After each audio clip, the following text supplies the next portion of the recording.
Hey there, 611 class. My name is Lance Weber, and I'm going to talk to you about the discussion section of our replication study.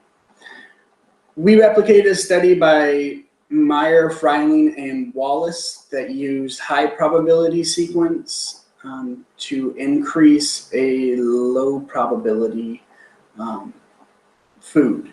So they would feed the participants some highly preferred foods, and then they would feed them a low preferred and measure whether or not they accepted it. So for example, that could be they fed the participants 3 pieces of chocolate and then fed them a piece of broccoli, or attempted to feed them a piece of broccoli and see if they took it.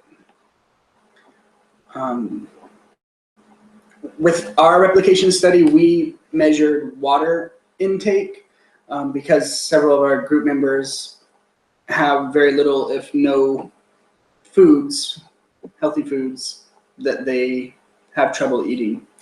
So for us, we thought it would be better to increase our water intake. So how we did that was we took a baseline of the number of ounces that we took per day. Once we got a baseline, I think we ran for 10 days. Then we did our intervention, which was still measuring the number of ounces per day, but we ran the high P sequence multiple times. So we would take several drinks of a preferred drink. Mine was Coca-Cola. And then I would offer myself water. And one difference in our study is that we measured the number of ounces drank per day. In the study that we replicated, they were measuring the level of acceptance. So they weren't measuring how much food they ate or how many healthy foods. They measured how many times they accepted it while doing the high P sequence. So with our study, with our water consumption, our goal was to run the high P sequence and see if our water intake, water consumption increased. And water consumption did increase in all of our participants. So that was great.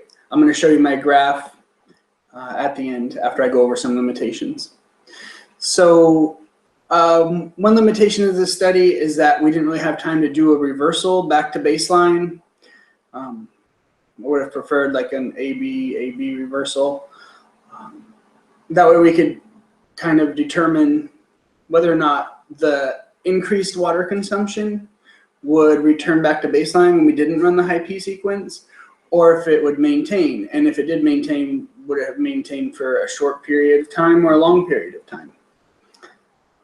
I feel like those would be good things to know, like if you're using the high P sequence, for example, to teach children to eat healthy foods. What does the maintenance look like? Are there any other procedures to add on to that other than the high P sequence to help reinforce it and maintain it? So further research needs to be performed to measure the possible results referring to maintenance. Some other limitations to the study is the difference in the level of acceptance may be attributed to basically the level of preference, how much we like that highly preferred thing and how much we don't like the low preferred thing. So if we have one participant that has a highly preferred drink that they really love and they haven't gotten in years and they really like it, and they don't really mind drinking water that much, they're probably going to accept a lot more water than someone with not as high of a preferred drink, and and if they didn't like to drink water, they might not be as likely to accept it. So that's what makes these single subject design studies important, is that we're looking at each individual person and we are seeing the effects for them, because the level of preference of water alone is going to be different from person to person. Another limitation that was in both the original study and in our study that we replicated was data collection on fidelity and procedural implementation. Wasn't done. So it would be nice to make sure that we're running the high-P sequence correctly and we're collecting data correctly. And I can tell you, I can show you when we see our graph that we are measuring the number of ounces drank per day. And like I said before, they're measuring the level of acceptance. So, you know, we want to make sure that there's fidelity on recording what's considered accepting, or what's considered how many times we run the high-P sequence and stuff like that. So running the right procedure and having checks to make sure it's run correctly is really important to make sure that we're keeping the intervention consistent. Our study, so in an attempt to work with what we had, being that we had all of our subjects were living really far apart from each other, we made a referee for each person. So on our data sheet, we would have, we'd record the number of ounces, and then we'd put our signature there, and we'd also have the referee put their signature there. So a referee would be like a friend or a family member that would just confirm that you're recording the accurate number of ounces for that day. But we didn't really do anything with that information. There was no training for the referee, so we don't know if they knew how the intervention worked or anything like that. So for future studies, they need to include some procedural safeguards that include training on the procedure itself and doing some integrity checks on the implementation and data collection for the procedure. Another limitation is that environmental variables and setting events may contribute to the validity and control of the study. There's a lot of differences that may be happening on a day-to-day basis that's going to affect how much you're going to want to drink, basically. So some examples of those variables could be other drinks you had throughout the day before running the procedure, your level of physical activity. If you ran 5 miles and then go run the high-P sequence and offer yourself some water, you're probably more likely to drink it. Also the temperature, same thing. I'm in Florida, it's really hot, I'm sweating. I'm probably going to be more thirsty than someone sitting in the cold, in the AC. So all these different variables may make someone want water more or less throughout the day. Also, I don't know if I mentioned time of day as well.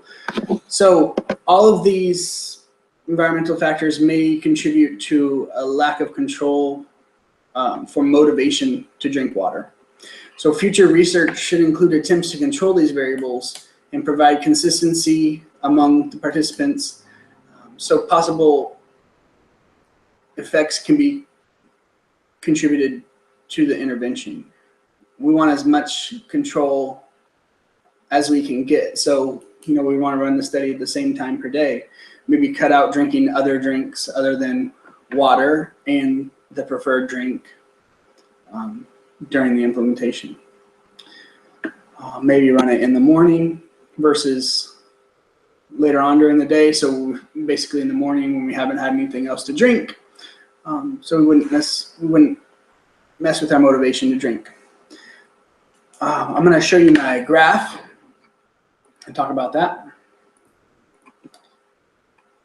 So here we have my graph of water consumption. So remember I said we were measuring the number of ounces consumed per day, where the original study measured the level of acceptance. So if I had to do it all over again, I would say we should measure the number of times we accepted the water versus the number of ounces. However, still using the high-P sequence, we're able to see a difference from baseline to intervention. In baseline, I have on average of 45 ounces drank per day, and during the intervention, it averages out to about 55 ounces. So that's almost exactly a 10-ounce increase in average daily water consumption. So overall, I think this was a successful intervention, regardless of the fact that there may be unclear reasons why it was successful or how it was successful, and the data might not have been collected appropriately, or the implementation of the procedure might not have been implemented appropriately. We still showed results, so that's great. And everyone else in the group also had results, positive results. So thank you.